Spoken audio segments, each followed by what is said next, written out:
Selamat pagi, selamat jumpa kembali. Dan saya mengingatkan kembali sebagaimana anjuran pemerintah, jangan lupa cuci tangan, memakai masker, dan tetap menjaga jarak agar kita tetap sehat.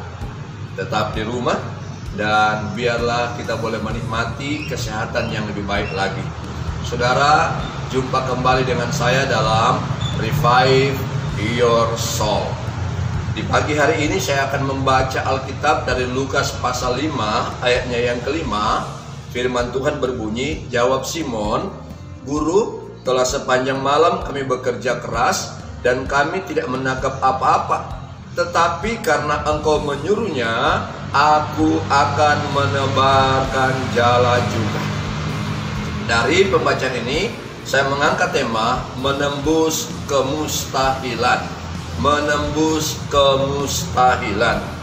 Berbagai upaya dan usaha yang dikerjakan oleh pemerintah dalam mengatasi krisis ekonomi oleh karena dampak dari COVID-19.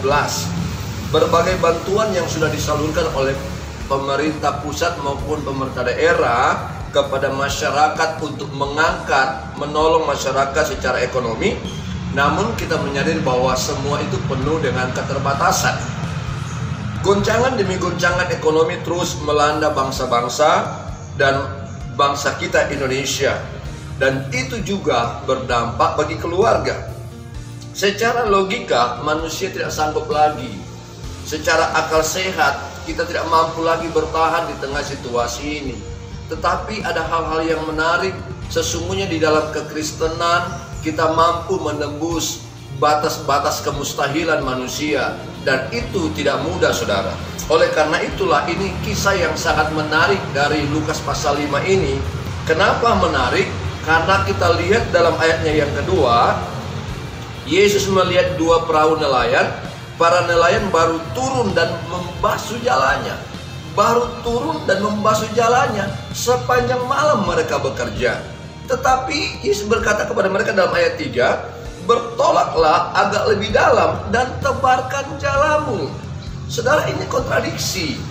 Saya baru bekerja sepanjang malam dan kami tidak dapat apa-apa. Lalu Yesus datang berkata, bertolaklah lebih dalam dan tebarkanlah jalamu. Rasanya tidak mungkin terjadi. Tetapi itulah yang kita percayai, bahwa Allah kita, Allah yang sanggup, Allah kita, Allah yang hebat, Allah kita, Allah yang luar biasa. Nah, bagaimana kita bisa menembus kemustahilan itu? Poin yang pertama saya akan bagikan kepada saudara adalah berimanlah di saat logika kita berkata tidak mungkin. Berimanlah di saat logika kita berkata tidak mungkin. Kalau logika kita berkata nggak mungkin lagi bisa terjadi. Karena saya punya pengalaman, Simon punya pengalaman, sudah bekerja keras sepanjang malam untuk menjala ikan. Mereka mencari dari satu lokasi ke lokasi yang lain, pindah ke satu tempat yang lain, dan tidak ada yang mereka dapati. Namun disitulah saya mau katakan, ketika Tuhan berkata tebarkanlah jalamu, bertolak lagi ke dalam. Disitulah ketika logika kita tidak mampu lagi untuk boleh melihat bagaimana yang akan terjadi kemudian, di sana dibutuhkan iman. Jadi berimanlah di saat logika kita berkata tidak mungkin. Di saat keadaan ekonomi yang mungkin tidak bisa engkau dapati lagi menaikkan keluargamu, ekonomimu, maka sesungguhnya firman Tuhan berkata berimanlah.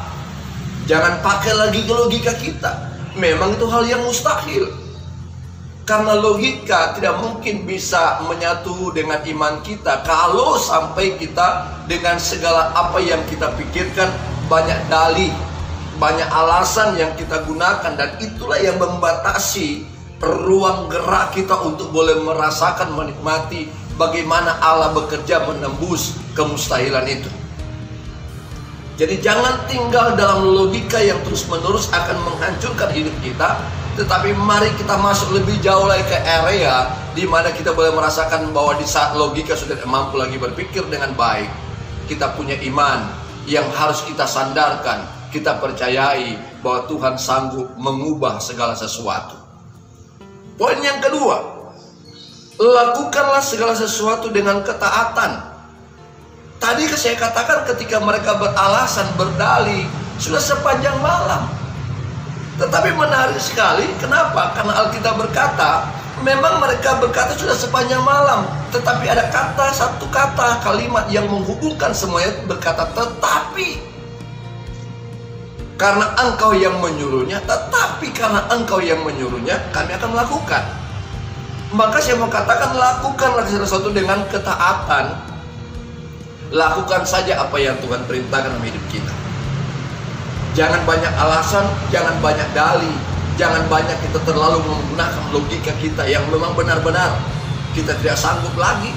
Hanya membutuhkan orang-orang yang taat saja. Karena Alkitab berkata, ketaatan mendatangkan berkat, ketidaktaatan mendatangkan kutuk. Makanya kita mengerti, manusia hanya mampu mengerjakan sesuatu yang mampu kita kerjakan, tapi Allah bekerja melebihi dari apa yang manusia bisa lakukan. Ada keterbatasan manusia, tapi Allah tidak terbatas. Allah sanggup. Karena apa? Laut, ikan, dan segala sesuatu yang ada di muka bumi Tuhan yang ciptakan. Dan yang terakhir saya mau katakan, kalahkan ego kita. Ego kita berkata, bagaimana kita bisa mampu, kita sudah bekerja, bagaimana kita sudah berusaha, bagaimana bisa terjadi. Tapi ingat, saya mau katakan, ketika engkau mengalahkan egomu dan engkau berkata, sesungguhnya pengalaman itu hanyalah pelajaran yang bisa kita pelajari. Tetapi ketika Allah bekerja dengan cara yang luar biasa, menembus pengalaman-pengalaman yang sampai pada batas kita pelajari. Oleh karena itu, jangan pertahankan egomu, kesombonganmu yang kau berkata bahwa semua yang saya bisa kerjakan karena saya punya pengalaman, saya punya kecerdasan, punya kepintaran. Saya mau katakan kepada saudara, Allah sanggup mengerjakannya, melampaui apa yang engkau bisa kerjakan. Karena bagi Allah tidak ada yang mustahil.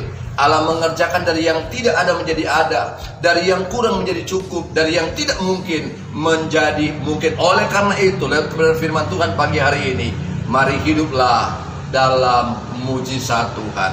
Tuhan memberkati saudara. Haleluya.